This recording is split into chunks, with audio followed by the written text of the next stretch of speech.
dan mazmurku. Gunung, batu, dan keselamatan hanya padamu hatiku percaya.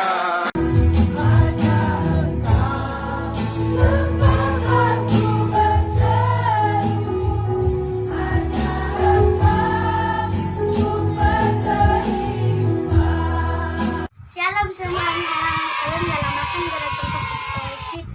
Nah, hari ini kita akan menonton film Victory Kids melalui online. Kita akan dipimpin oleh Cece Priscilla dan Koko Eno, film nonton oleh Cece Lydia. Selamat menikmati ya teman-teman. Shalom semua, tiba saatnya kita akan membaca firman Tuhan yang terambil dari Pengkhotbah 11 ayat 1 sampai selesai. Pedoman-pedoman hikmat. Lemparkanlah rotimu ke air, maka engkau akan mendapatnya kembali lama setelah itu. Berikanlah bahagian kepada 7, bahkan kepada 8 orang, karena engkau tidak tahu malapetaka apa yang akan terjadi di atas bumi. Bila awan-awan sarat mengandung hujan, maka hujan itu dicurahkannya ke atas bumi. Dan bila pohon tumbang ke selatan atau ke utara, di tempat pohon itu jatuh, di situ ia tinggal terletak.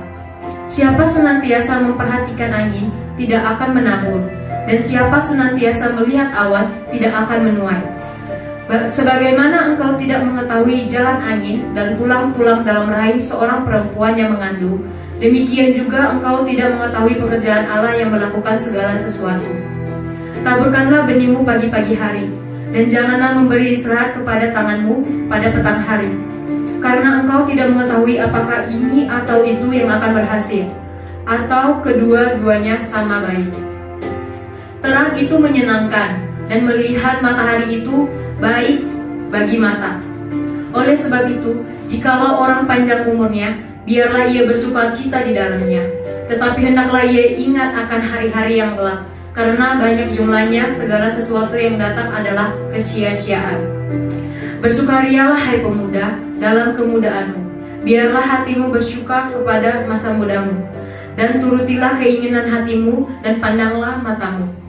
Tetapi ketahuilah bahwa karena segala hal ini Allah akan membawa engkau ke pengadilan. Buanglah kesedihan dari hatimu dan jauhkanlah penderitaan dari tubuhmu, karena kemudahan dan fajar hidup adalah kesia-siaan.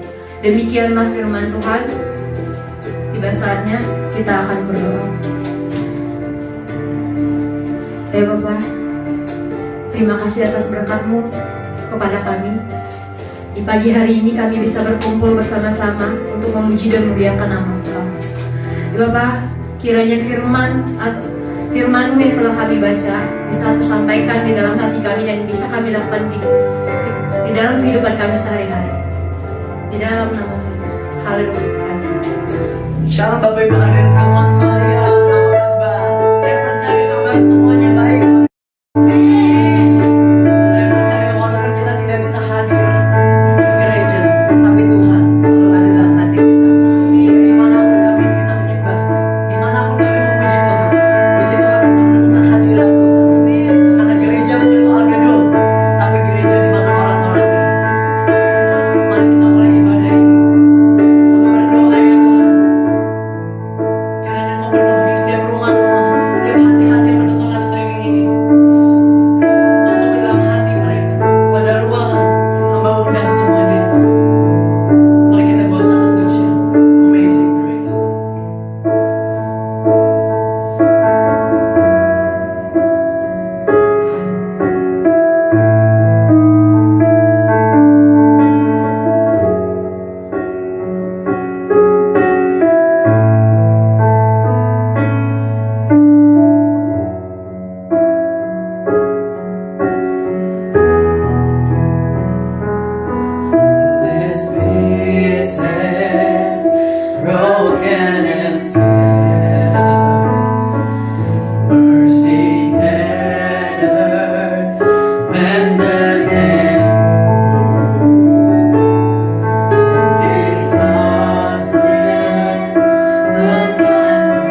saatnya kami akan membawa satu pujian. Saya percaya semua Bapak Ibu masih semangat. Mari saya undang semua untuk berdiri. Kita bawa satu lagi pujian. King of Majesty.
membela kami. Kau membela setiap umatmu. Kau membela setiap anak-anakmu yang bersandar padamu, Tuhan.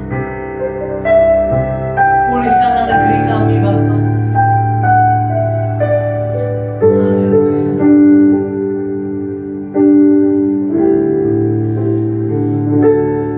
Ku tinggikan Engkau, Raja yang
segala pesan lewat hamba-Mu. Bisa tertanam dalam hati kami, dalam pikiran kami, dalam jiwa kami. Kami bisa terus menyatakan Engkau, bisa terus terkagum akan Engkau, karena Engkau Allah yang ajaib. Terpujilah nama untuk segala nama ya Bapa. Kami serahkan semua ke dalam tangan-Mu. Kami serahkan segala pujian roh kasih ke dalam tangan-Mu. Kami telah berdoa di dalam nama Tuhan Yesus. Mari segala anak-anak, segala orang-orang, segala orang siapapun yang mendengarkan, yang menonton live streaming ini, mari berkata Amin.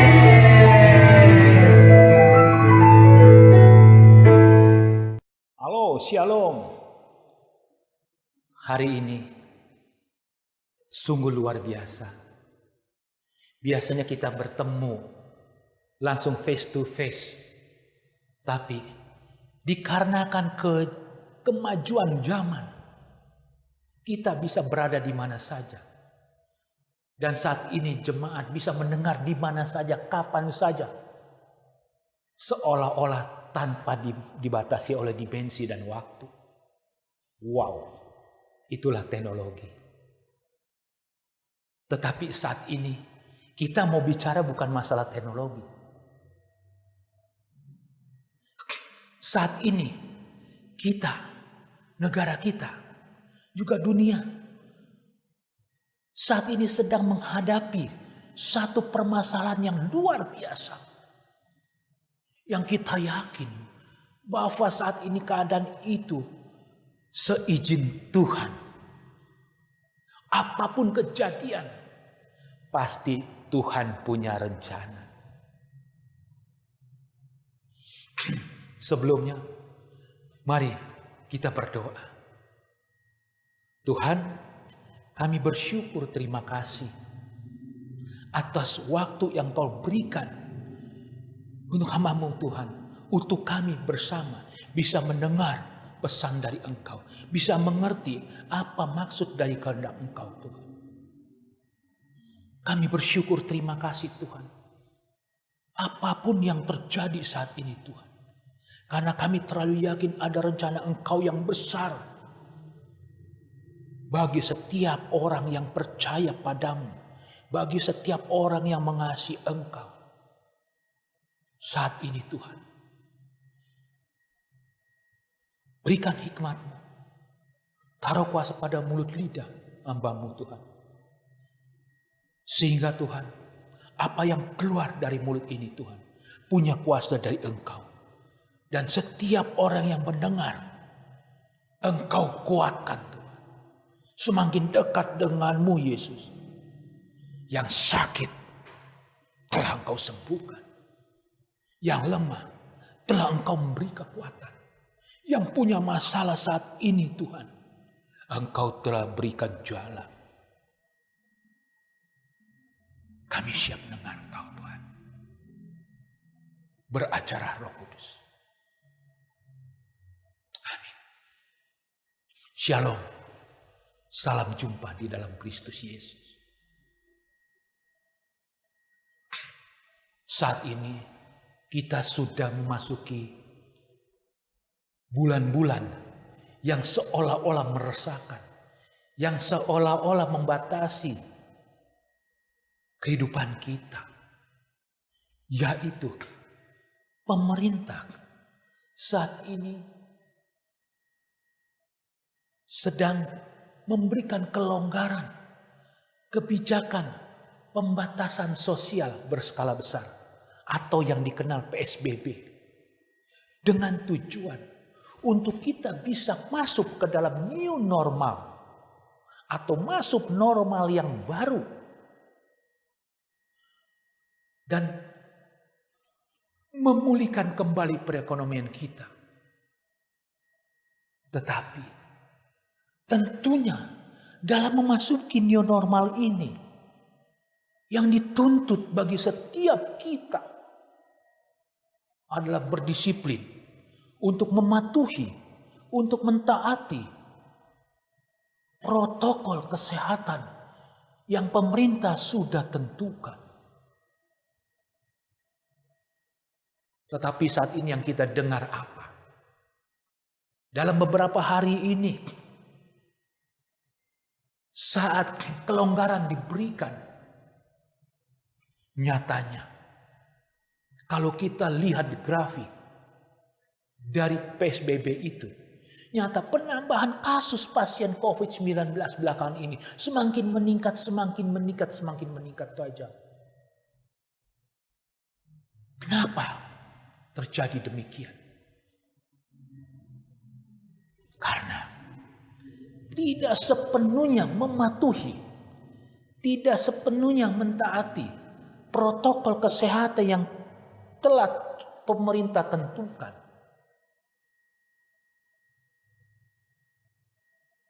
Bagi orang percaya seperti kita, bagaimana seharusnya mematuhi aturan yang telah ditentukan pemerintah? Apa kita cuek? Apa kita diamkan? Mari kita sama-sama belajar dari seorang yang bernama Abraham, bapak dari bangsa. Agar apa? Agar saat pandemik ini, agar saat COVID ini, kita tidak mengalami dampak negatif. Justru kita mengalami positifnya yang berlimpah melalui ketaatan yang bisa kita lakukan. Bahkan kita menjadi terang bagi orang banyak. Tahukah saudara bahwa ketaatan yang Abraham sudah lakukan sampai-sampai Tuhan sendiri sebagai pencipta kita memberikan apresiasi dengan berkata pada Kejadian pasal 22 ayat 16a, aku bersumpah demi diriku sendiri. Demikianlah firman Tuhan. Karena engkau telah berbuat demikian. Melakukan apa? Melakukan ketaatan. Boleh dikatakan yang sempurna. Yang Tuhan kehendaki. Inilah sebagai contoh kita. Kalau kita mau hidup diberkati, ikuti, pelajari ketaatan yang sudah Abraham lakukan. Untuk apa? Kita mengetahui itu. Tuhan punya rencana dari ketaatan yang Tuhan kehendaki, yaitu agar mewujudkan, agar menjadikan nyata rencana Tuhan bagi penyelamatan manusia. Mari kita lihat dalam kitab Kejadian pasal 22 ayat 2. Apa yang dikatakan? Yang dikatakan Tuhan terhadap Abraham. Ambillah anakmu yang tunggal itu, yang engkau kasihi, yakni Ishak. Pergilah ke tanah Moria dan persembahkan dia di sana sebagai korban bakaran pada salah satu gunung yang akan kukatakan kepadamu. Wow. Keren. Tuhan meminta Abraham, ambil anaknya yang bernama Ishak itu, anak tunggal yang dia dapatkan susah sampai berapa puluh tahun. Sewaktu umur dia berapa, sewaktu dia tua baru dia dapat Ishak. Saat ini ingin diambil oleh Tuhan. Bagaimana kalau kita yang menjadi Abraham? Bagaimana rasanya kalau kita kehilangan anak kita? Bagaimana kalau kita kehilangan yang kita kasihi? Apa yang kita rasakan bila diperintahkan oleh atasan, oleh Tuhan untuk mengorbankan anak kita sendiri yang manis, yang manja, yang baru gede-gedenya orang sebut. Yang kita kasihi harus dikorbankan begitu saja melalui tangan kita sendiri. Sudah pasti kita pasti lemas kejur tubuh badan kita. Tidak habis pikir. Yang adalah emosi. Yang ada adalah marah. Apakah perintah ini masuk akal? Bisa-bisa kita berkata, gila. Apa benar ini Tuhan?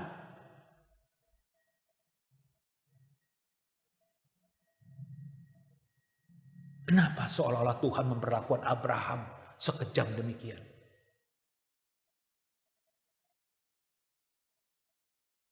Kenapa? Abraham tidak mengeluh. Mungkin hanya di dalam hatinya saja berontak. Sungguh.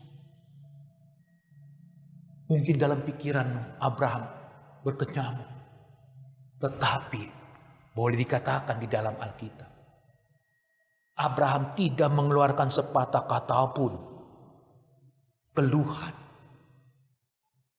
Yang ada adalah ia lakukan.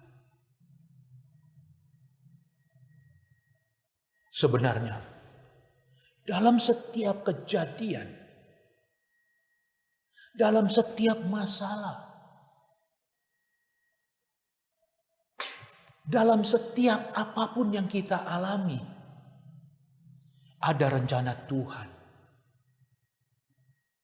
Bahkan kita tidak mengerti. Manusia tidak sanggup menelaah pikiran Tuhan. Manusia tidak sanggup mengetahui apa rencana Tuhan. Kalau boleh dikatakan, otak manusia sebesar ini, kaki Tuhan tumpuannya aja di bumi ini. Ingat, Tuhan tidak pernah merancangkan kecelakaan bagi setiap orang yang Dia kasihi. Penderitaan yang Abraham hadapi selama berhari-hari saat diminta untuk membawa Ishak ke Gunung Moria.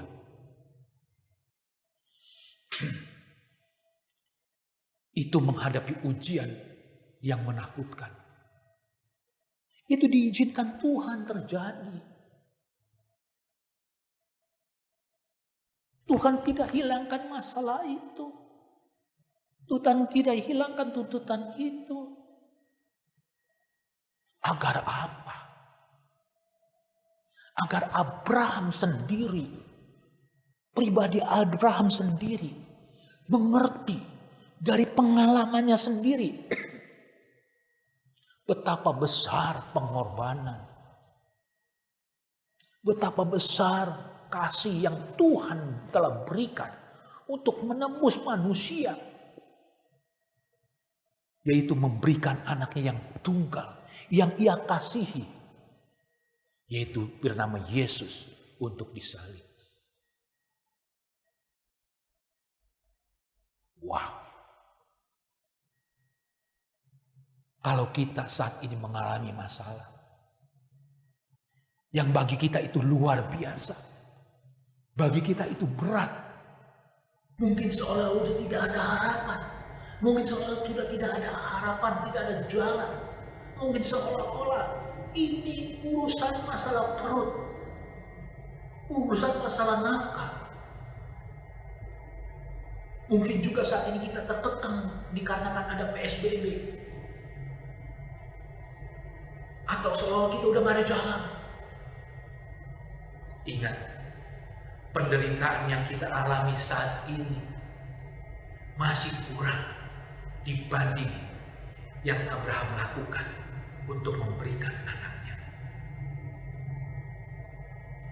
Jadi, tujuan ketaatan yang Tuhan inginkan bagi kita, ingat, tujuan ketaatan yang Tuhan inginkan bagi kita, yang agar kita mengerti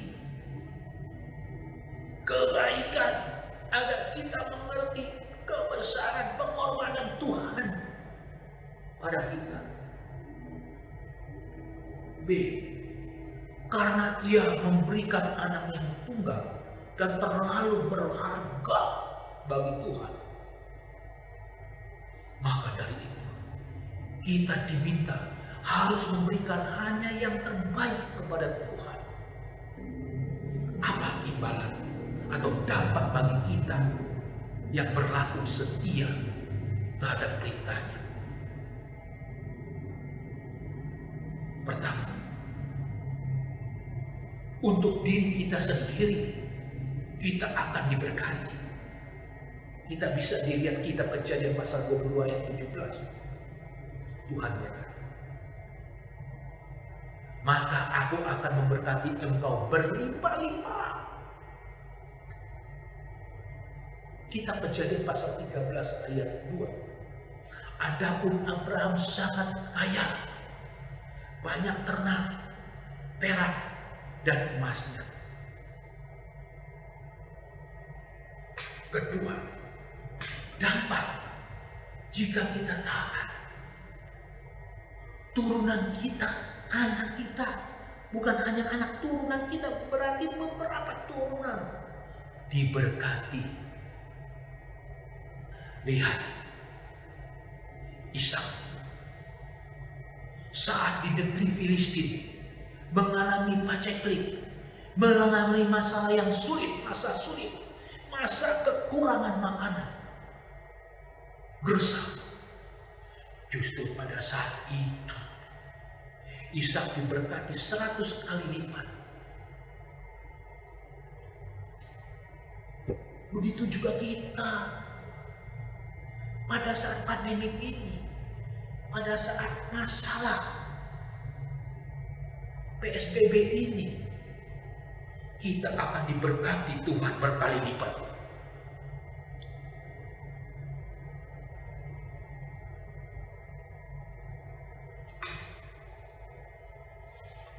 Permazmur berkata, Mazmur pasal 37 ayat 25, dahulu aku muda, sekarang menjadi tua, tetapi tidak pernah kulihat orang benar ditinggalkan, atau anak cucunya meminta-minta. Wah, Mazmur berkata demikian. Kalau kita taat melakukan perintah Tuhan, Tuhan menggaranti tidak pernah anak cucu kita menjadi tukang minta-minta. Yesus berkata, lebih baik memberi bukan meminta. Meminta hanya pada Yesus vertikal, tapi memberi itu horizontal. Anak-anak Tuhan, Tuhan perintahkan hanya untuk memberi. Minta kepada Yesus. Ketiga, orang lain juga diberkati. Bukan hanya diri sendiri, anak kita, cucu kita, tetapi orang lain juga diberkati. Kita lihat di kitab Kejadian pasal 22 ayat 18. Oleh keturunan mula, semua bangsa di bumi akan mendapat berkat, karena engkau mendengarkan firman. Dulu kita adalah orang yang tersesat. Dulu kita adalah orang yang terhilang. Tetapi setelah kita terima Yesus,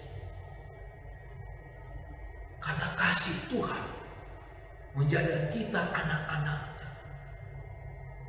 Ini semua perbuatan karena Abraham. Terakhir, ingat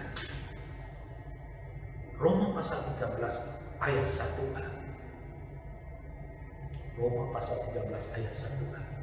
Tiap-tiap orang harus takluk kepada pemerintah yang di atasnya. Sebab tidak ada pemerintah yang tidak berasal dari Allah. Dan pemerintah-pemerintah yang ada ditetapkan oleh Allah.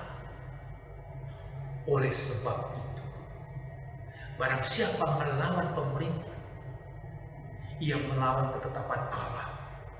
Dan siapa yang melakukannya akan mendapat hukuman atas dirinya.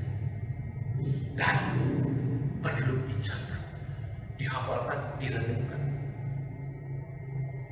1 Yohanes pasal 3 ayat 24a. 1 Yohanes pasal 3 ayat 24a. Barang siapa menuruti, barang siapa mentaati segala perintahnya, ia diam di dalam Allah, dan Allah di dalam dia. Dan Yohanes pasal 15 ayat 7. Jikalau kamu tinggal di dalam aku, dan firman-Ku tinggal di dalam kamu, minta apa saja, ingat, minta apa saja yang kamu kehendaki, yang kita kehendaki, kamu akan menerimanya. Wow, janji Tuhan ya dan amin. Mari, saudara-saudara, saat ini bila ada di antara kita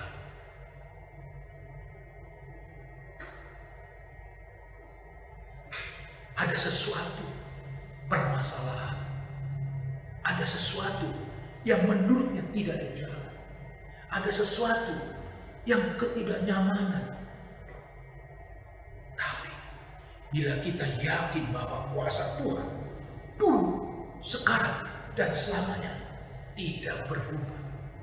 Kuasa Tuhan tidak dibatasi oleh waktu. Kuasa Tuhan tidak dibatasi oleh dimensi. Maka dengan terlalu percaya, taruh tangan kanan Anda di dada. Fokus kepada Tuhan, bukan permasalahan. Bawa kekurangan Anda, bawa permasalahan Anda, bukan kelebihan. Bersyukur, terima kasih kepada Tuhan atas segala kejadian yang ada, atas segala kondisi yang ada. Karena engkau yakinkan itu ada rencana Tuhan yang begitu besar, yang saat ini mungkin kita tidak tahu. Minta Tuhan, bawa kekurangan kita, bersyukur kepada Tuhan. Tuhan tahu hati saudara. Saat ini jika engkau sakit, jika engkau punya masalah, jika engkau punya segala sesuatu ujian, di dalam nama Yesus, Tuhan telah sembuhkan. Tuhan telah memberikan jalan. Tuhan telah menyiapkan segala berkat. Percayalah pada Yesus. Selamat hari Minggu. Tuhan Yesus pasti berkati. Amin. Amin. Haleluya, puji Tuhan. Saya mengucap syukur kepada Tuhan kita bisa beribadah online pada hari ini. Terima kasih untuk semua Anda yang setia melayani Tuhan dan setia beribadah bersama kita di ibadah pagi hari ini. Dan saya percaya Tuhan Yesus memberkati Anda. Pagi hari ini saya berdoa kesehatan Tuhan menyertai Anda dan menolong Anda dalam menghadapi hari-hari ini. Saya mengucap syukur kepada Tuhan dan berterima kasih juga untuk tim musik yang sudah beribadah bersama-sama, yang sudah melayani tadi, Elvin, Eno, kemudian Yunis yang beribadah bersama-sama memimpin pujian tadi, dan hambanya Bapak Fubun yang sudah memberitakan firman Tuhan juga. Tuhan Yesus memberkati pelayanan dan pekerjaannya. Dan sekarang kita akan menutup ibadah pada pagi hari ini. Mari kita angkat tangan kita dan kita mengucap syukur kepada Tuhan karena Dia baik. Kita minta berkat daripada Tuhan karena Dia adalah Allah yang luar biasa, yang senantiasa menyertai dan memberkati kita. Terima kasih banyak ya Tuhan. Hari ini kami mengangkat tangan di hadapan Engkau. Kami percaya Engkau sumber berkat. Engkau Allah Alfa dan Omega yang menciptakan kami dan yang memberkati kami. Hari ini kami menghadap Engkau dan biarlah Engkau memberkati kami. Dan saudara-saudara yang kekasih dalam Tuhan, terimalah berkat daripada Allah Bapa di surga, kasih sayang kemurahan dari Tuhan Yesus Kristus, penghiburan, penyertaan Allah Roh Kudus menyertai kita semua mulai hari ini dan sampai selama-lamanya. Terimalah berkat Abraham, Ishak dan Yakub, berkat dari Tuhan Yesus Kristus menyertai dan memberkati kita dari sekarang sampai selama-lamanya. Di dalam nama Tuhan Yesus kami sudah berdoa. Haleluya. Amin. Tuhan Yesus memberkati kita. Selamat hari Minggu. Dan kalau Anda mau mengikuti ibadah siang jam 10 pagi nanti, jam 10 siang nanti ada ibadah yang kedua lewat live streaming ini, atau kalau Anda ingin ke gereja juga silakan datang, tetapi dengan protokol yang benar, ada menggunakan masker, cuci tangan, dan pastikan diri Anda sehat. Kalau Anda tidak sehat, lebih baik di rumah mengikuti ibadah live streaming dan beribadah kepada Tuhan. Karena saya percaya Tuhan di gereja maupun Tuhan di rumah Anda adalah Tuhan yang sama, yang sanggup memberkati kita. Haleluya. Shalom.